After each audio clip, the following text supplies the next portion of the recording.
Un enfant malade. Pour Dr Sandeep Mayer, jeune chirurgien pédiatrique, l'attention accordée aux parents est presque aussi importante que les soins administrés aux jeunes poupons. Chez les enfants, il y a trois, si vous voulez, groupes de personnes qui est impliquées dans le soin. Il y a l'équipe traitant, les médecins, il y a l'enfant elle-même qui est malade, mais c'est très important, les parents, qu'il n'y a rien plus pire que de voir l'inconnu, de laisser les parents imaginer toutes sortes de choses et puis de poser des questions et puis pas avoir des réponses. Sylvie Bibeau et Daniel Bisson ont vécu bien malgré eux cette troublante expérience, ces interminables journées passées au chevet de leur enfant malade. Samuel est né prématurément à 34 semaines. Il devra passer les premières semaines de sa vie dans une isolette aux soins intensifs pour nouveau-nés au CHUS. Ça a été un petit choc pour nous autres là, de voir qu'il arrivait vite comme ça. Là, ils nous ont dit qu'il y avait probablement une malrotation de l'intestin. Puis là, que peut-être qu'il l'opérait pour ça. L'état général de Samuel ne satisfait pas Dr Maher.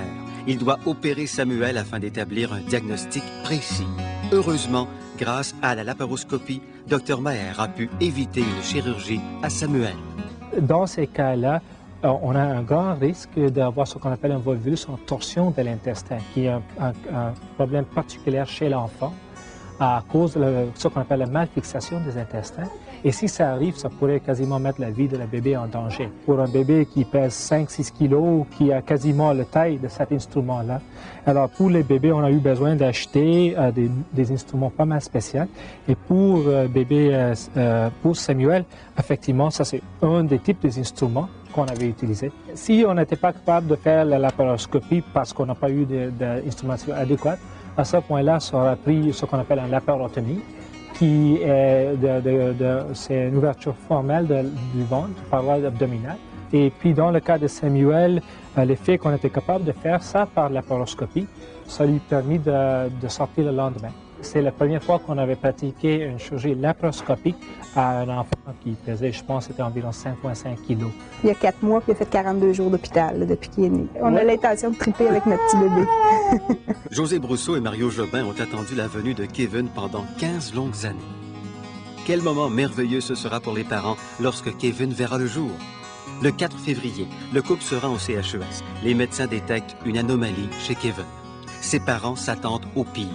L'accouchement deviendra pour eux un événement bouleversant et rempli d'anxiété.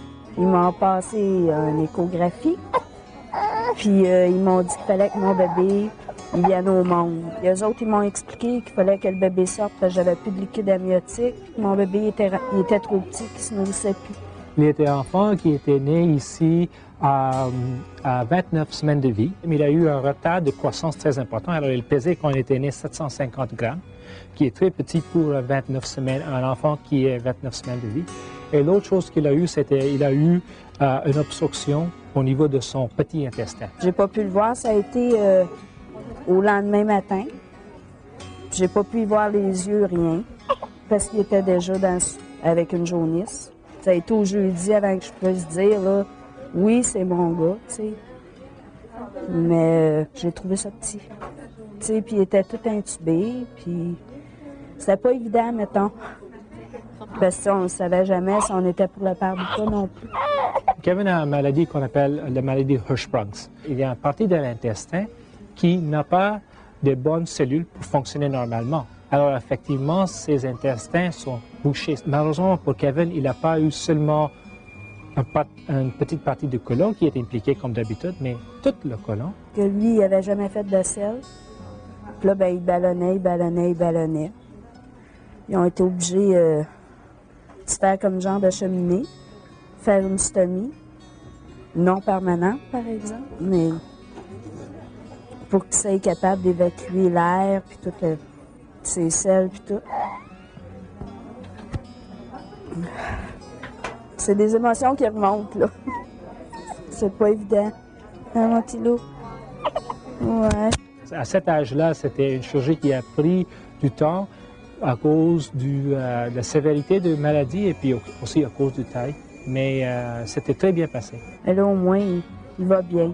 Ils ont réussi à me le sauver. Il est à environ 4 kilos maintenant. Alors, il a évidemment pris beaucoup de poids. Plus tard, Kevin va avoir une vie pas complètement normale, mais assez proche de normal.